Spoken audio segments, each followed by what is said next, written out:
Hello everyone, this is Akshita and welcome back to my channel.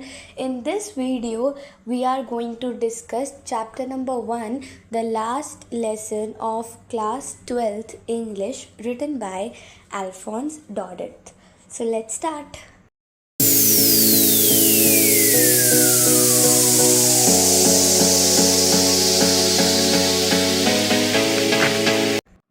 तो ये story है 1870 की, जब फ्रांस पर बिस्मार्क ने अपनी प्रशियन फोर्सेस की हेल्प से कब्ज़ा कर लिया था।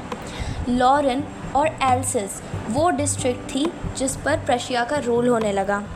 उस वजह से उन्होंने बोला कि अब इन दोनों जगहों पर फ्रेंच नहीं पढ़ाई जाएगी, जो कि फ्रांस के लोगों की मदर टंग थी। उन्होंने बोला कि अब फ्रेंच सब्जेक्ट नहीं पढ़ाया जाएगा, उसकी जगह अब जर्मन पढ़ाई जाएगी, जिसकी वजह से सभी फ्रेंच टीचर्स को ऑर्डर दिया गया कि वो वहाँ से उस कंट्री को छोड़कर चले जाएं। अब ये जिस स्कूल की स्टोरी है, वहाँ पर जो फ्रांस यानी कि फ्रेंच के टीचर थे वो थे एम हेमल। तो अब यहाँ से स्टोरी शुरू होती है। एम हेमल अपने काम के प्रति बहुत ज़्यादा डिवोटेड थे। वो अपने काम से सबसे ज़्यादा प्यार करते थे, बहुत ज़्यादा सिंसियर थे और फुल्ली डिवोटेड थे उसकी तरफ। जब उन्हें पता चला कि अब उन्हें अपनी जॉब को छोड़कर, फ्रेंच सब्जेक्ट को छोड़कर वहाँ से जाना पड़ेगा, तो उन्होंने जो लास्ट लेसन पढ़ाया वो फुल ऑफ डिवोशन और सिंसियरिटी से था, जिससे वहाँ के सारे स्टूडेंट्स इमोशनल हो गए थे। और उन्हें जब पता चला कि ये उनका लास्ट लेसन है, तब उनको पता चला कि ये सब्जेक्ट की क्या इम्पोर्टेंस है, क्या उनकी मदर टंग की इम्पोर्टेंस है। और जब तक वो उनके पास था तब तक वो उसकी उतनी वैल्यू नहीं समझ पाए, जब कि उनसे वो सब्जेक्ट छिन रहा था उन्हें तब फील हो रहा था। तो इस स्टोरी में हम यही इम्पोर्टेंस के बारे में पढ़ना शुरू करेंगे। ये स्टोरी हमें उस फीलिंग के बारे में बताएगी कि जब किसी से उसकी अपनी चीज़, उसकी अपनी मदर टंग छिन रही होती है, तब उन्हें कैसा फ़ील होता है और तब उन्हें कैसे उसकी इम्पोर्टेंस फ़ील होती है, जो शायद उन्होंने कभी अच्छे से सोची भी नहीं थी। तो चलिए फिर अब शुरू करते हैं। तो ये स्टोरी शुरू होती है एक फ्रेंच बॉय से जिसका नाम है फ्रांस। फ्रांस बहुत ही लेज़ी है और वो अपनी लेज़ीनेस को छोड़ता ही नहीं है। इसके साथ साथ उसे खेलना बहुत पसंद है और वो बहुत ही ज़्यादा सेंसिटिव नेचर का है और वो अपने टीचर एम हैमल से बहुत ज़्यादा नफ़रत करता है और उसको फ्रेंच पढ़ने में कोई भी दिलचस्पी नहीं है। उफ, आज फिर स्कूल जाना पड़ेगा। ओह, मैंने तो होमवर्क ही नहीं किया। अब क्या होगा? अब मिस्टर एम हैमल मेरे को बहुत ज़्यादा डांटने वाले हैं, पर चलो स्कूल तो जाना ही पड़ेगा, तो चलते हैं।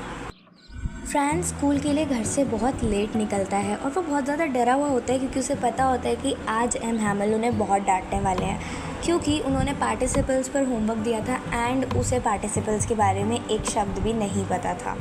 वो सोचता है कि वो वहाँ से भाग जाए या फिर स्कूल को बंक कर ले, और वो देखता है कि उस दिन बहुत ही अच्छा ब्राइट डे होता है, बर्ड्स चिपिंग कर रही होती हैं और प्रशियन सोल्जर्स उस टाइम वहाँ पर ड्रिल कर रहे होते हैं।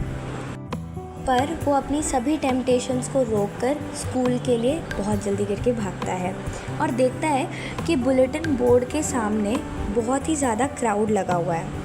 इसीलिए वो वहाँ, क्योंकि उसके पास टाइम भी नहीं होता, तो वो वहाँ से चला जाता है बिना ये देखे कि बुलेटिन बोर्ड पे क्या नोटिस लगा हुआ है, क्योंकि वो स्कूल लेट हो जाता है। इसीलिए फिर वो सीधा स्कूल के लिए निकल जाता है।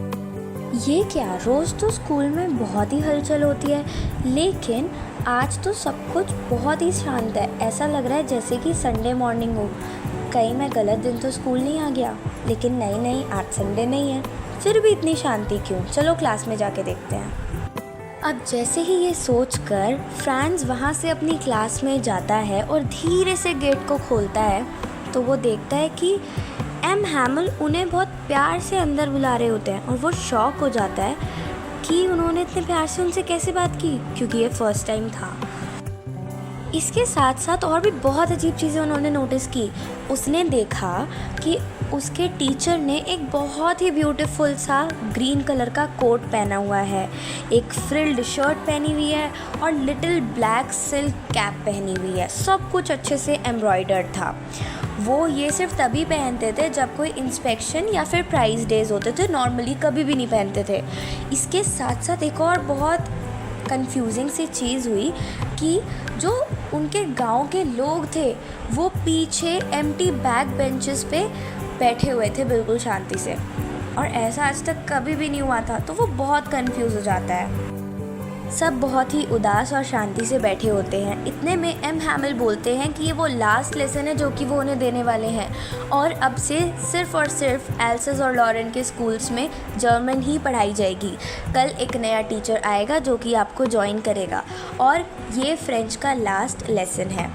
वो चाहता था कि हर कोई स्टूडेंट जो भी क्लास में बैठा है बहुत ज़्यादा अटेंटिव होकर उनकी बातें सुने।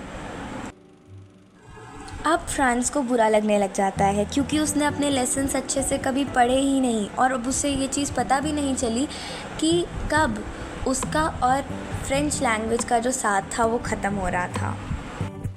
क्या is it really the last lesson? मुझे तो यकीन ही नहीं हो रहा। और इसीलिए ही सब कुछ बिल्कुल संडे की तरह शांत था, और सारे ओल्ड मैन गांव के यहाँ पर बैठे हुए हैं। इसीलिए एम हैमिल ने मुझसे इतने अच्छे से बात की। अब तो मुझे ऐसा लगता है कि मैंने इतने अच्छे अपने लाइफ के टाइम को ऐसे ही उड़ा दिया। ये सभी लोग अपना दुख जताने आए थे कि कितने अच्छे से एम हैमिल ने एक फेथफुल सर्विस दी 40 साल तक, और अपनी कंट्री के लिए रिस्पेक्ट दिखाई जैसे कि किसी और ने नहीं दिखाई। अपनी लैंग्वेज को अच्छे से उन्होंने रिस्पेक्ट की, और ये सब भी यहाँ पर अपने देश के लिए अपनी लैंग्वेज को रिस्पेक्ट देने के लिए यहाँ पर आए हैं। काश मैंने भी उतनी ही रिस्पेक्ट और अपनी लैंग्वेज की इम्पोर्टेंस को आज तक समझा होता जितना मुझे आज फील हो रहा है। तभी एम हैमिल फ्रांस से एक क्वेश्चन पूछते हैं और वो उसको आंसर नहीं कर पाता, लेकिन आज वो फ्रांस को बिल्कुल भी नहीं डांटते, बल्कि कहते हैं, फ्रांस, सिर्फ तुम्हारी गलती नहीं है, तुम्हारे साथ साथ तुम्हारे पेरेंट्स की और मेरी भी गलती है। और मैं आज आप सभी को बताना चाहता हूँ कि फ्रेंच लैंग्वेज इस दुनिया की सबसे ज़्यादा सुंदर लैंग्वेज है, सबसे ज़्यादा क्लियरेस्ट और सबसे ज़्यादा लॉजिकल।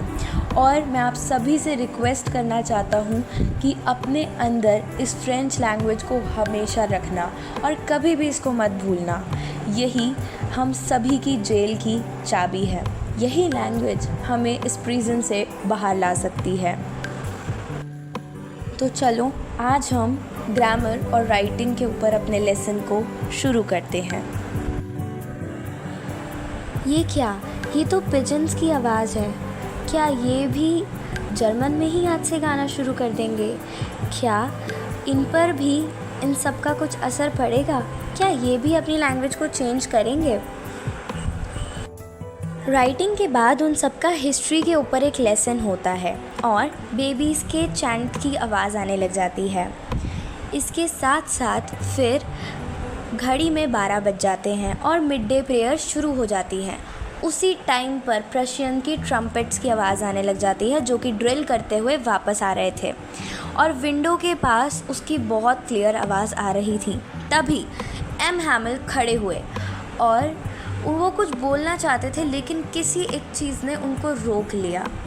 फिर उन्होंने एक पीस ऑफ चॉक लिया और बोर्ड पर लिखा वाइवा ला फ्रांस। इसके बाद वो रुक गए।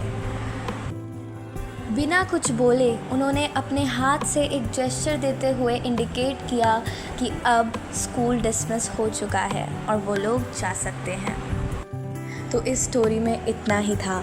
अब आप सबको समझ ही आ गया होगा कि हमें क्यों जो चीज़ें हमारे पास हैं, जो वक्त हमारे पास है, उनकी क्यों वैल्यू करनी चाहिए। हमें नहीं पता कब हमारे पास से क्या चला जाए।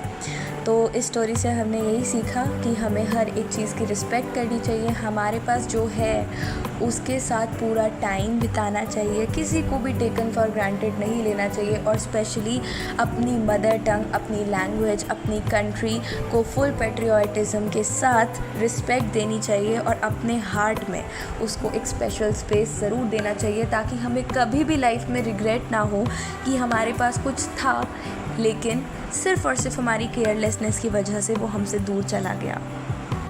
So that's all for this video. I hope आपको ये पसंद आई होगी। ऐसी ही और वीडियोस देखने के लिए मेरे चैनल को सब्सक्राइब करें, मेरी वीडियो को लाइक करें, बेस्ट पार्ट कमेंट करके बताएं और जो नेक्स्ट वीडियो आप चाहते हैं वो भी मुझे बताएं। That's all from my side. Thanks for watching.